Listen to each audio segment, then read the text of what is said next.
প্রত্যেকদিন সকালে ঘুম থেকে উঠে রুটিন আমাদের সেম হতে পারে, কিন্তু প্রত্যেকটা দিন হয় একদমই নতুন। নতুন চিন্তা ভাবনা সব কিছুই কিন্তু একদম নতুনভাবে আমরা শুরু করি। Good morning everyone, welcome back to our new blog. কেমন আছো তোমরা সবাই? আশা করছি সবাই খুব ভালো আছো। আজকে হলো 2রা জুলাই, বুধবার, আর এখন সময় হয়ে গিয়েছে ওরকম বেলা 10টা, সাড়ে 10টা। কদিন না ঘুম থেকে উঠতে লেট হয়ে যাচ্ছে, কারণ অনেক রাত জেগে এডিট করি। মানে আমি না, আমার মতো যারা ভ্লগ বানায় তাদের প্রত্যেক দিনই কিন্তু রাতে হয়তো শুতে লেট হয়ে যায়। তাই আর কি, দিদিরাও আসতে লেট হয়ে যায়। তাই দিদি আসার আগে যতক্ষণ আমি পাই সময়, নিজের ঘরের কাজটা কিন্তু গুছিয়ে রাখতে চেষ্টা করি। এই যে এখন বর্ষার কারণে জামা কাপড়গুলো সব বারান্দায় তারের মধ্যেই মেলা থাকে। কয়েকটা শুকায় আর কয়েকটা শুকায় না, বাইরে দিতেই না ভয় পাই। এই কখন ঝমঝমিয়ে বৃষ্টি আসে না, মানে তুলতে যাওয়ার আগেই না ভিজে যায়। এই বেলা করে ঘুম থেকে ওঠার জন্য আজকে আমার ব্রেকফাস্টও স্কিপ হয়ে গিয়েছে। বেশি বেলা হয় না, কিছু খেতেই ইচ্ছা করে না। প্রবীর একটা কেক খেয়ে নিয়েছে, আর আমি ভাবলাম একেবারে তাড়াতাড়ি লাঞ্চ করে নেব। আর আজকে একটু স্পেশালি লাঞ্চ বানানোর ইচ্ছা আছে, দেখা যাক। কি অর্ডার করেছো আবার? টাকা পয়সা সব শেষ করে ফেললে তো দেখছি। আরে এটা ভালো জিনিস, পদ্মা। ওইদিকে পদ্মা অর্ডার করেছিল, এদিকে পদ্মা অর্ডার করিনি, তাই ফ্লিপকার্ট থেকে এই পদ্মাটা নিয়ে নিয়েছি। চলো তোমাদেরকে দেখাচ্ছি। না, এবার মনে হচ্ছে তুমি একটা কাজের জিনিস অর্ডার করেছো। অনেকদিন ধরে বলছিলাম অর্ডার করব, হচ্ছিলই না। একেবারে আমি অর্ডার করিনি, যেহেতু সাইজের ইস্যু হতে পারে। তো বুঝেই গিয়েছি আমার সামনের জন্য এটা কাটাতেই হবে, কিন্তু প্রিন্টটা আমি নিয়েছি আলাদা, সেম ডিজাইন সেম মেটেরিয়াল। চলো তোমাদেরকে দেখাই। এটা গ্রিন কালারের, ভালো লাগছে, বেশ সুন্দর। ভালো তো? না হলেও রিটার্ন করা যাবে, কোনো অসুবিধা নেই। তবে অনেকটাই লম্বা, এত রিজনেবল প্রাইসের মধ্যে ফ্লিপকার্টে এটা পেয়েছি মাত্র 273 কি 279 টাকা, এরকম দুটো সেট, যেটা শপিং মলে পসিবলই না। তো চলো আমি তোমাদেরকে পরিয়ে তাই দেখাচ্ছি। আমি এখন একটু লাগিয়ে তোমাদেরকে দেখাচ্ছি, কারণ এটা আবার ওই কাটাতে দিতে হবে। দাও।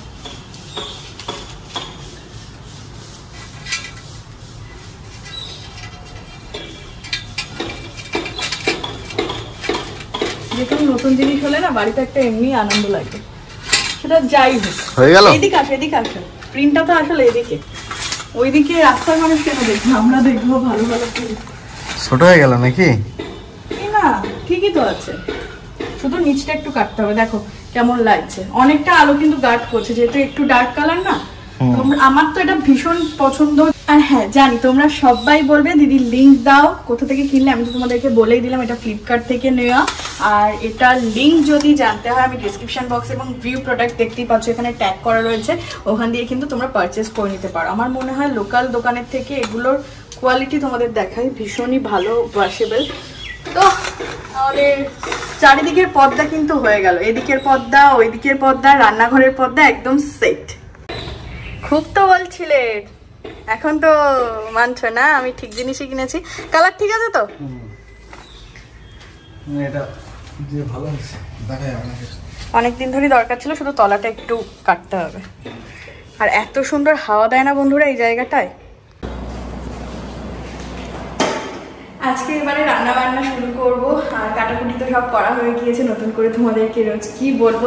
তো এখানে হচ্ছে দেখো ফ্রাইড রাইসের সব জোগাড় হয়েছে। অনেকদিন ধরে ইচ্ছা হচ্ছিল একটু ফ্রাইড রাইস খাবো, তো পরে হলো বাইরের দোকানের থেকে তুমি বাড়িতেই ভালো বানাতে পারো, তো বাড়িতেই বানাও। কিন্তু ফ্রাইড রাইসের সাথে কম্বিনেশনে যায় হয় চিকেন কষা, না হয় চিলি চিকেন, কিন্তু ওগুলো কিছুই হচ্ছে না। যেটা হচ্ছে এই যে ডিম সেদ্ধ।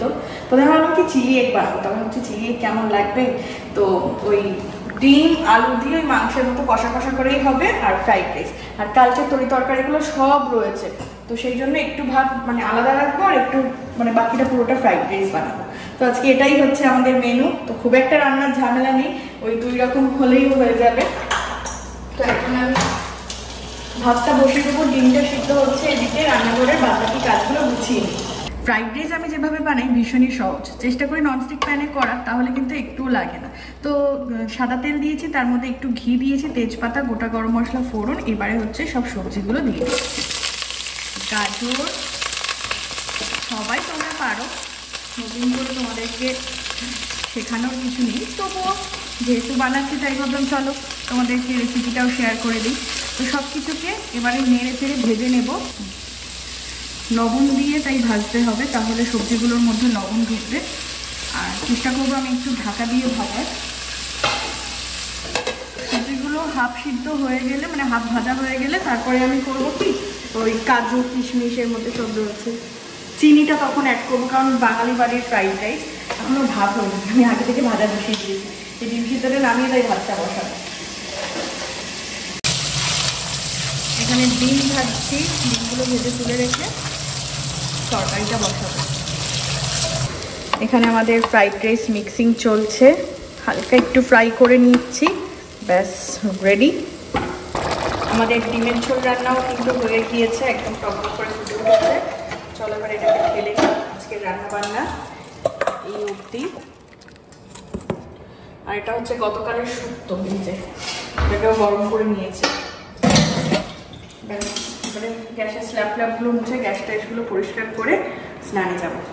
ডিমের কারি, এই যে বরমশাই বসে গিয়েছে, ভাত একটু রেখে দেওয়া হয়েছে বিকজ শুক্তোর জন্য। আমি ফার্স্টে শুক্তো দিয়েই খাও।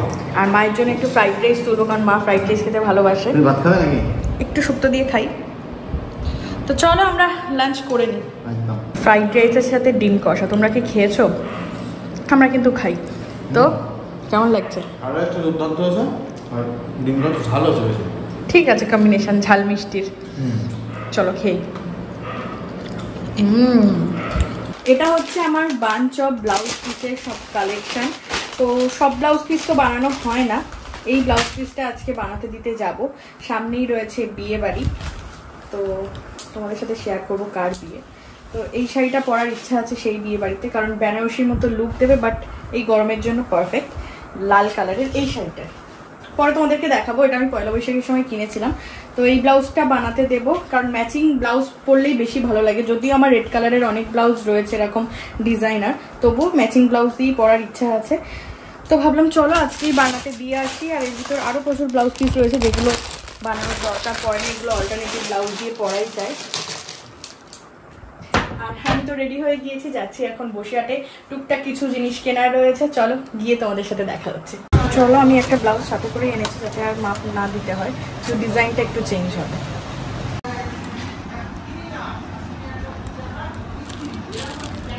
কি দেখছো তুমি? প্রবীর গোল গলা দেখবে বলছো না? এক্সেলই হাইস্ট দেখি কোনটা? না, এটা এক্সেল। গায়ে ধরো, ইজিলি হয়ে যাবে। পুরো বড় আছে, ট্রায়াল দিয়ে বড় ভালো লাগছে। মোটামুটি মোটা জিয়ে মতো দেখো, দেখো অবস্থা। বরের শপিং এর শেষ হয় না, তো এখানে বর টি শার্ট একটার পর একটা ট্রায়াল করছে। যদি এটা ওর গিফট অ্যামাউন্ট একটা ছিল সেইটার দরুন, তাই তো? সেটাই তো, তাছাড়া আর কি হবে। আহারে, যখনই আসি তখনই শপিং বরের, তাও কোনো ইন্টারেস্ট লাগে না আমার। ট্রায়াল রুমে কি আয়না নেই? আয়না আছে, তুমি বললে এটাই দেখো। এটা দেখো, তোমার জন্য এনেছি। জামা নিচ্ছ? না গো, এর থেকে আমি আগের দিন যেখানে দেখছিলাম না, ওটাতে বেশি ভালো ছিল, মানে রিজনেবল ছিল। এগুলো ভালো লাগছে, বাট এগুলোর প্রাইস রয়েছে 999।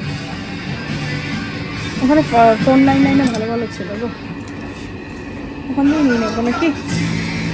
দেখো পছন্দ হলো না বলে চলো তোমার ওইটাই বিল করে নিই, তাই না? চলো। ছাতার দোকানে চলে এসেছিলাম, একটা বড় ছাতা কিনতে হবে। দেখি কি ছাতা দেবে। এটা নিলে আমাদের দুজনের হয়ে যাবে, বলো? বাইকে উঠে খুব প্রবলেম হয়। দেখো মাথায় ধরে কতটা আস্তে, ছায়া লাইটে লাগবে কিন্তু ভালো। কালোটা দেখো,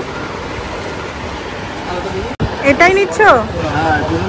দুজন একটু দাঁড়িয়ে দেখছি, দুজন হয়ে যাবে তাহলে এটাই থাকবে। চলো নতুন ছাতা কেনা, চলো। দরকার ছিল অনেকদিন। নিয়ে আসা হয়েছে ডালের বড়া, অনেকদিন ধরে ডালের বড়া খেতে ইচ্ছা করছিল, স্পেশালি এইটার জন্য। এই যে একটা চাটনি দেয়। এই যে এই টি শার্টটা কেনা হয়েছে, তোমাদেরকে বাড়ি এসে দেখিয়ে দিলাম অনেক কটা পছন্দের পর। তো এই যে 349 প্রাইস নিয়েছে, এক্সেল সাইজের। আমি মেটেরিয়াল ঠিকঠাকই রয়েছে, রেগুলার পরার মতো। কি পছন্দ তো? আর এই ছাতা তো আমি তোমাদেরকে দেখিয়েছি, আর সব থেকে বড় কথা এই ছাতাটা আমরা পেয়ে গিয়েছি খুবই রিজনেবল প্রাইস, 350 টাকারটা আবার 300 টাকা আফটার বার্গেনিং এ। খুবই ভালো হয়েছে, খুবই ভালো। রাতে আজকে রুটি খাওয়া হবে, আর রুটির সাথে চিকেন কষা আলু দিয়ে পেঁয়াজ দিয়ে, যেটা মানে নর্মাল একটু গ্রেভি হয়, তো দই দিয়ে লবণ দিয়ে ম্যারিনেট করে রেখেছি। রসুন তো বাটা আমি করেই রাখি ফ্রিজের মধ্যে। এই যে টমেটো, লঙ্কা, গোটা একটা রসুন দেবো, পেঁয়াজ কেটে নিয়েছি, সব কিছু আমি এসে এখন কেটে নিয়েছি। এবারে রান্নাটা বসাবো। ওয়াও, আজকে মাংসের কালারটা কিন্তু দারুণ এসেছে। এখনও কিন্তু আমি জল দিইনি, ঢাকা দিয়ে দিয়েই রান্না করছি, এর থেকেই জল বেরিয়েছে। আর রুটি বানিয়ে নেব। এই যে তো আটা ফাটা সব মাখা হয়ে গিয়েছে, এবারে তাড়াতাড়ি করে রুটি বেলে নিই। আমি খুব একটা বন্ধুরা গোল রুটি বানাতে পারি না, কি বলতো, এটা প্র্যাকটিসের ব্যাপার। তবে এবার থেকে রুটি খাওয়া আরম্ভ করেছি রাতে। এই যে আমি রুটি বানিয়েছি টেরা বেঁকা।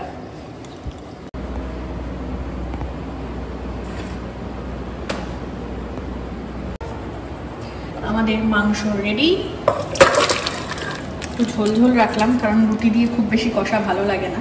এখন আমি বসে গিয়েছি এডিট করতে, তো চলো এডিটটা কমপ্লিট করে নিই। দেখা হচ্ছে কালকের ব্লগে। Good night.